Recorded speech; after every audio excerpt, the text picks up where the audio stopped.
Olá, bom dia. Você sabe a quantas anda o ar que você respira em São Luís? Pois é, eu não tenho uma notícia muito boa não, ele não está dos melhores. Só no ano passado ele entrou mais de 500 vezes em situação de emergência. É muita coisa, gente. E é sobre isso que nós vamos falar no programa de hoje. E quem veio tomar café comigo para falar sobre tudo isso foi Guilherme Zagallo, que é advogado, mas é também ambientalista. Bom dia, Zagallo. Bom dia, tudo bom? Seja muito bem-vindo. Muito prazer estar aqui. Pois é, você estava me dizendo, eu fiquei quase aterrorizada com esse dado. 500, para ser mais exato, falei mais de 500, mas são 589 vezes nós entramos em situação de emergência no passado. Isso significa o quê? Significa que nós já temos um nível de poluição tão intenso que isso já causa elevação da mortalidade, aumento de doenças como bronquite, pneumonia, alergias, perturba o sono das pessoas, né, com tosse, enfim, isso piora muito a qualidade de vida da nossa população. Isso já aparece nas estatísticas de saúde. De 2008 a 2018, houve uma dissertação de mestrado recém-aprovada na UFMA, na geografia, que identificou que as doenças respiratórias já são a maior causa-morte individual aqui de São Luís. É mesmo? Nós tivemos um aumento grande nesse período, que coincide com o crescimento da atividade industrial. Não é um empreendimento exclusivamente, todos eles foram crescendo e nesse crescimento a sinergia dos impactos das emissões de poluentes desses empreendimentos acabaram que nós chegamos nessa situação tão preocupante. Mas é preocupante demais, porque assim, o que determina essa qualidade? A gente não tem um parque industrial tão grande assim que justifique uma emissão de gases poluentes numa quantidade exorbitante, vamos dizer assim, se comparada a São Paulo, se comparada a outros estados mais industrializados. Então, o que leva a gente a ter um quadro tão crítico como esse? Nós queimamos aqui na cidade muito carvão mineral. O Porto do Itaqui desembarca por ano aproximadamente 1 milhão de toneladas de carvão mineral.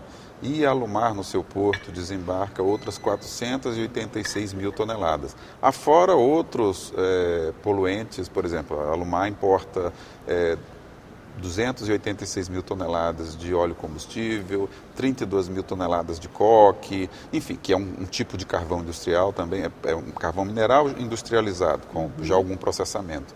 Então, por ano, nós temos aí seguramente a queima de mais de 1 milhão de toneladas de carvão mineral em São Luís. Essa é a... Nós não temos... Exato. Nós não temos indústrias grandes no sentido de produção de bens ao consumidor, com muitos empregos, mas as três principais que temos aqui, Alumar, Eneva e Vale, todas elas utilizam carvão mineral nas suas operações e é por conta desse carvão mineral que a nossa situação ficou tão ruim. Gente, mas é uma situação preocupante mesmo. Nós estamos falando de dados, mas, por exemplo, de onde vêm esses dados? Como eles são monitorados? Como é que se chega a esses resultados? Certo. O monitoramento do ar, a lei brasileira fala que o regime é de automonitoramento. Cada empresa é responsável por fazer seu monitoramento. Nós temos 9 estações privadas em São Luís. Só que esses dados são encaminhados ao órgão ambiental e só são disponibilizados ao conhecimento da sociedade um ano depois, enfim, você não consegue olhar o presente. Quando o Distrito Industrial solicitou a sua licença ambiental, foi uma exigência do Ministério Público Estadual que houvesse um monitoramento público, como existe em São Paulo, Rio de Janeiro, Espírito Santo, enfim, outros centros industriais. Somente em agosto de 2020 essa rede entrou em funcionamento. São 6 estações, possivelmente teremos outras 6. Ela foi prevista com 12, mas a rede atual já permite visualizar a situação. Essas estações, elas são disponíveis no site da Secretaria de Indústria e Comércio para acesso a qualquer cidadão. A cada 12 minutos os dados são atualizados. Hoje de manhã, antes de começar essa nossa conversa, das 6 estações, 5 estavam funcionando, 3 estavam no nível péssima, que é, vamos dizer assim, o pior dos 5 indicadores de qualidade previstos na resolução do Conselho Nacional de Meio Ambiente, que trata da matéria, e 2 estações apenas estavam boas. No momento mesmo que nós começamos essa gravação, eu fui conferir, tinha piorado um pouquinho. Uma que estava boa passou a ruim.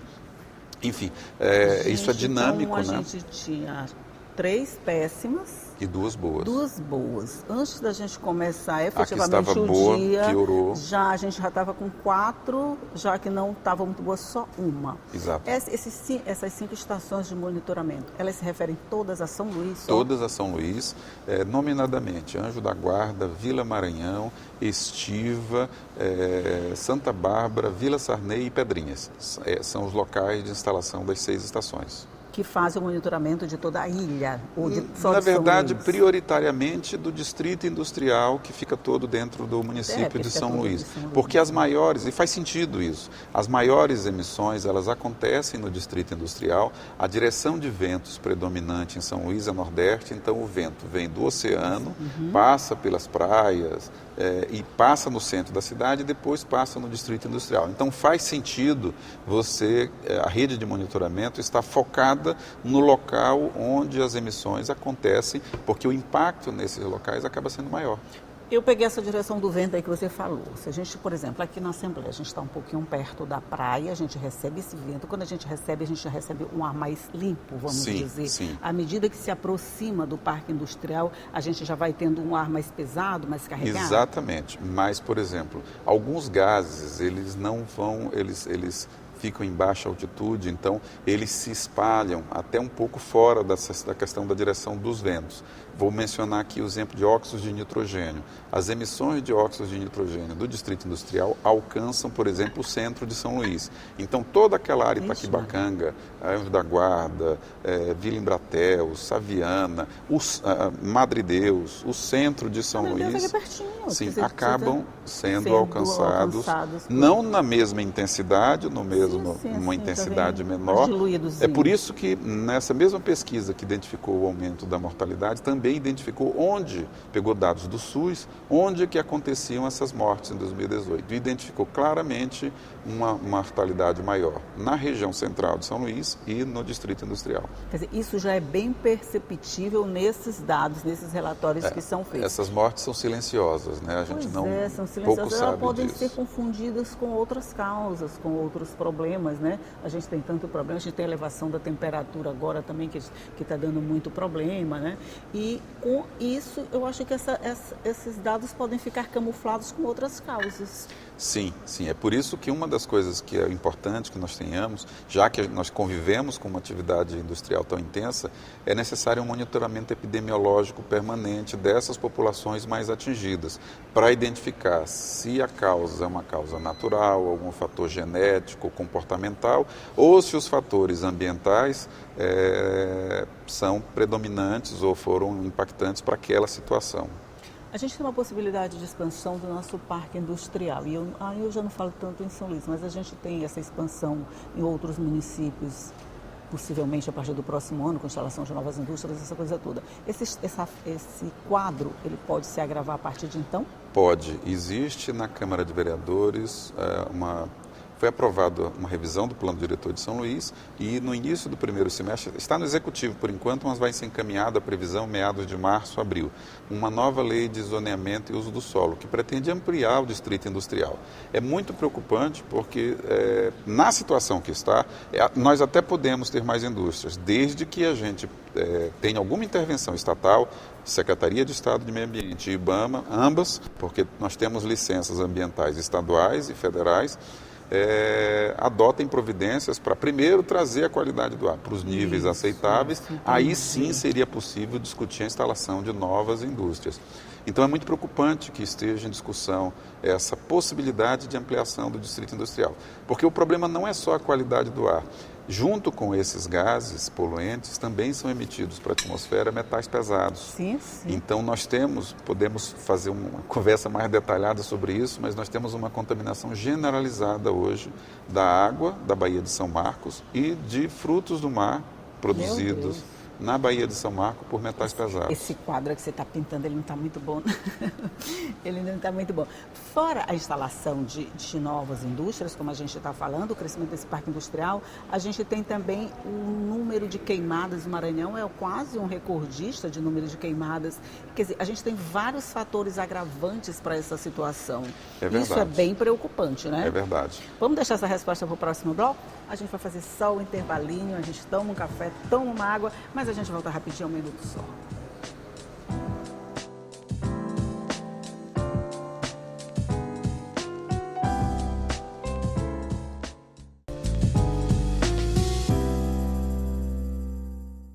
Já estamos de volta conversando aqui sobre a qualidade, o monitoramento da qualidade de ar de São Luís. Eu estou conversando aqui com o Guilherme Zagalo, que é advogado e ambientalista, está aqui como ambientalista, né? A gente estava falando no possível agravamento dessa situação, com o crescimento do nosso parque industrial, mas principalmente com a nossa situação com relação a queimadas, que não é das melhores. Sim, quando a gente fala de poluição, a gente associa muito à indústria, mas a queima de lixo contribui, as queimadas, né, o desmatamento, toda atividade humana que interfere, que gera a emissão de gases para a atmosfera, tem a questão do aquecimento global, que é a transformação, a emissão de dióxido de carbono, mas junto com você tem fumaça, você tem fuligem, que é material particulado, né?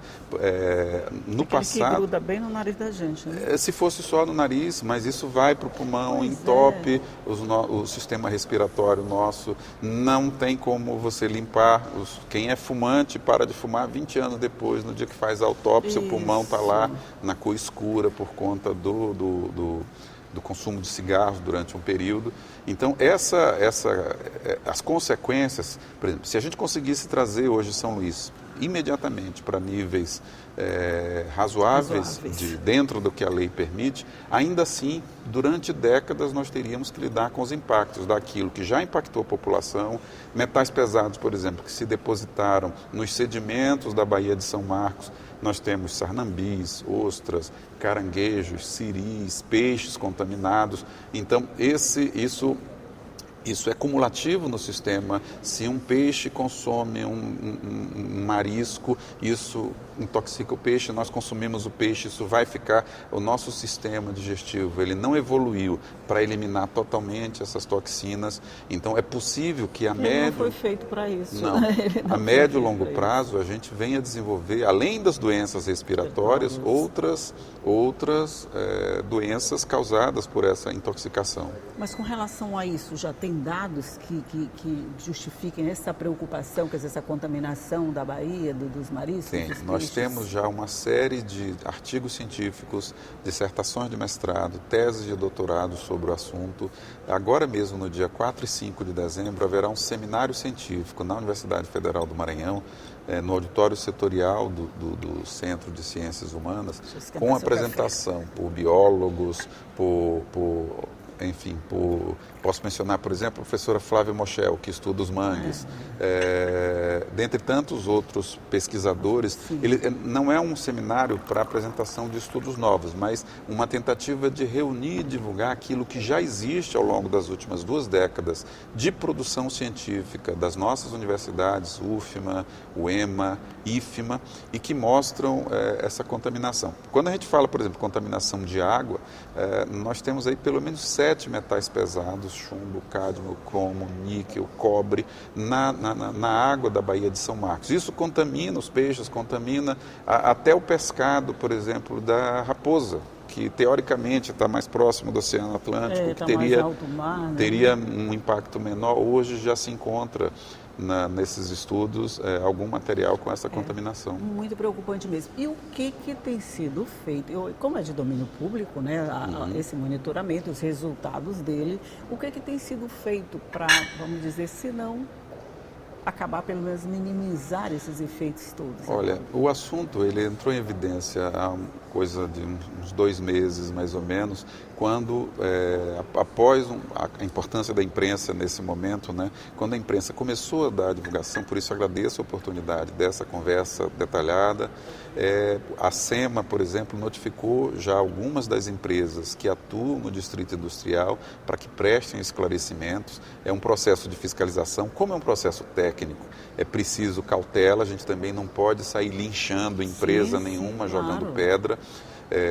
Pode ser que individualmente as empresas estejam cumprindo as suas licenças ambientais. Só que quando soma as emissões da empresa A, da empresa B, da empresa C, eu sempre dou o exemplo de uma casa de eventos num bairro muito frequentada, que tem um som ao vivo e ela não tem proteção acústica. Se você vai lá com o medidor de som, é possível a convivência com a população. Se vem um segundo empreendedor, vou fazer algo parecido na casa vizinha. Quando soma as duas emissões de ruído, a vizinhança já começa a ser incomodada, os níveis em alguns momentos já começam a ser ultrapassados. Se vem um terceiro, chega um momento, ou seja, individualmente, cada um está dentro do seu direito, mas a soma a sinergia que a gente... Exatamente. Vai dar uma coisa não aceitável. Para a vizinhança, para o ambiente, torna-se inaceitável. Então, isso acontece, eu mencionei esse exemplo do ruído, que é de mais fácil percepção, mas isso acontece também com a poluição industrial. Sim, e de alguma forma os órgãos já estão se movimentando, os órgãos responsáveis, no caso, já estão se movimentando no sentido de, pelo menos, minimizar esses efeitos. Exato. Né? Além dessa investigação que existe na SEMA hoje, o Ministério Público Estadual Ambiental e o Ministério Público Federal Ambiental, ambos têm inquéritos também que tratam dessas questões, a partir desses relatórios, desses dados que são de monitoramento e provavelmente, agora, isso não é um assunto para se resolver na justiça, porque o tempo da justiça é muito lento, demanda perícias, enfim. Enquanto isso, a população está adoecendo e morrendo. O ideal mesmo é que esse processo seja liderado pelo Poder Executivo. Aqui, estadual, né? Mas uma coisa me chamou a atenção, nesses números que você me deu, de 589 vezes. Eu já fiquei assustada, tá, ótimo. Mas quando você me diz que isso é maior do que, por exemplo, uma cidade como São Paulo, como Vitória, vou pegar São Paulo como exemplo, que tem um parque industrial enorme, como é que a gente pode ficar na frente deles? Se a gente chegou lá no nível, nós temos 5 níveis, só um adendo aqui, quais são os níveis? Boa, moderada, ruim, muito ruim e péssima. Essas 589 vezes é com relação depois do péssima. É mais eu não vou dizer poluição que é o inferno, vou dizer que é o purgatório, tá, gente? Só o purgatório. Posso mencionar um número, por exemplo, dióxido de enxofre, que a gente tem 27 mil toneladas, pelo menos, na atmosfera todo ano aqui em São Luís. O nível legal é 125 microgramas, milionésima parte de uma grama por metro cúbico. O nível péssima do dióxido de enxofre é 800. O nível de emergência de dióxido de enxofre é 2.100 microgramas. Nós tivemos, dessas 589, 323 foram por dióxido de enxofre, acima de 2.100. Houve mesmo 2 meses em que em uma determinada estação nós tivemos 11.700 microgramas por metro cúbico. Isso é 93 vezes, 93. 9.300% acima do padrão legal.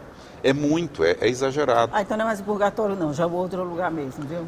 Mas infelizmente nós estamos mais perto Depois do péssimo vem o purgatório, e depois do purgatório só tem um outro lugar para ir. A gente percebe no momento em que está respirando esse ar? Não, mas na sequência, sobretudo quem mora. Quem são as pessoas mais impactadas? Quem mora, sobretudo quem mora próximo, porque está todas as horas do dia, da semana, do mês, quem trabalha nesses locais, mas também o entorno, né? Hoje já alcança o centro de São Luís. E aí, se você conversa hoje com as pessoas da zona rural, do Distrito Industrial de São Luís, as pessoas já se reclamam de dificuldades diversas, respiratórias, asma, rinite. É muito comum, você vai nos hospitais, está todo cheio de gente com nebulizador na cara fazendo isso. Mas vamos soltar a pergunta que eu fiz. Como é possível que São Luís, que oficialmente não é uma cidade tão industrializada, consiga atingir níveis que São Paulo não consegue? Nós demoramos muito a ter esse monitoramento público. Então, eu acho que isso talvez seja um fator determinante, porque quando você trabalha com relatórios de automonitoramento, você trabalha com o passado. Quando você tem um monitoramento público, qualquer cidadão pode entrar no site da Secretaria de Indústria e Comércio do Estado do Maranhão e verificar, os dados são atualizados a cada 12 minutos, como que está a situação hoje. Então, a gente começa a correlacionar. Muita gente, o plantão dos hospitais, as UPAs estão cheias, se a gente vai lá e vê que os níveis estão muito ruins naquele dia, ou seja, é que se começa a estabelecer uma correlação entre o que está acontecendo no sistema de saúde e o que está acontecendo na qualidade do ar. Aí a gente chega a esse resultado nada agradável. A gente está na frente de muitas capitais? Olha, eu ainda não encontrei nas estações, nas redes que tem monitoramento público, Rio, o estado de São Paulo todo e a cidade de Vitória, nada parecido com o que está acontecendo em São Luís, sobretudo esse número exorbitante de nível de emergência. Nível de emergência, a rigor, seria o caso de suspender aulas, proibir a atividade física em locais abertos, restringir a produção industrial naquele bairro onde a estação estiver instalada, enfim. Quando você chega no nível de emergência, é necessário uma intervenção imediata de poder público, um protocolo, vamos dizer assim. As pessoas deveriam receber, inclusive, notificação pelas rádios, televisões, enfim. Cuidado, moderem naquele local ali, enquanto aí volta, baixa, aí volta a atividade. O uso de máscara resolvia um pouquinho, né? Não é uma situação visível como se chegou em Manaus, por exemplo, né? Não.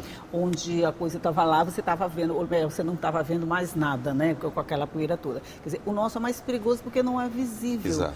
Não te chama atenção, porque o impacto visual, ele normalmente te chama mais atenção. Mas na falta dele, a gente vai respirando, até não respirar mais. Por isso eu recomendo, já mencionei 2 vezes, que a sociedade acesse o site da Secretaria de Indústria e Comércio. Só a site da Indústria, Secretaria de Estado de Indústria e Comércio, gente, monitoramento ambiental.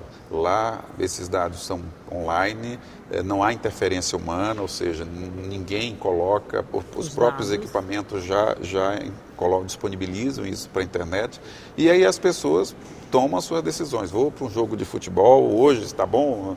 Se for um grupo de não tão jovens assim... Complicado. Aí o cuidado tem que ser redobrado. Esse é um dos assuntos que eu digo que nosso tempo acabou, mas o assunto não, e que a gente discutiria a manhã inteira a respeito disso, e cada vez eu vou ficar mais preocupado. Então é bom já a gente parar, cada vez eu vou ficar mais preocupado. Mas, Guilherme Zagallo, muito, muito obrigado por trazer esse assunto, que não é uma coisa assim muito comum no dia a dia, a gente se preocupar com a qualidade do ar, essa coisa toda, né?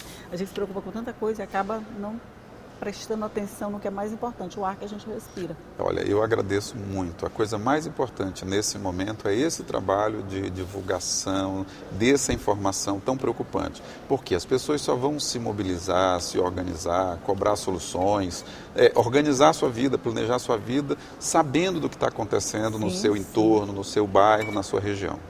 Ok, muito, muito obrigado por trazer essas informações, por compartilhar com a gente todas essas informações, para a gente tornar público isso que é de interesse público, é de interesse de todo mundo. E quem estiver mais interessado, é só ir lá no site da Secretaria de Indústria e Comércio do Estado, que vai ter acesso a todas essas informações e vai ficar preocupado junto com a gente. Aí quando todo mundo fica preocupado, a gente procura mais solução mais rápida. Guilherme Zagallo, muito obrigada mais uma vez, bom dia. Bom dia. Bom dia para você aí do outro lado que está nos assistindo, que sabe que todo dia eu estou aqui trazendo informação e café quentinho para você. Tchau e até a próxima.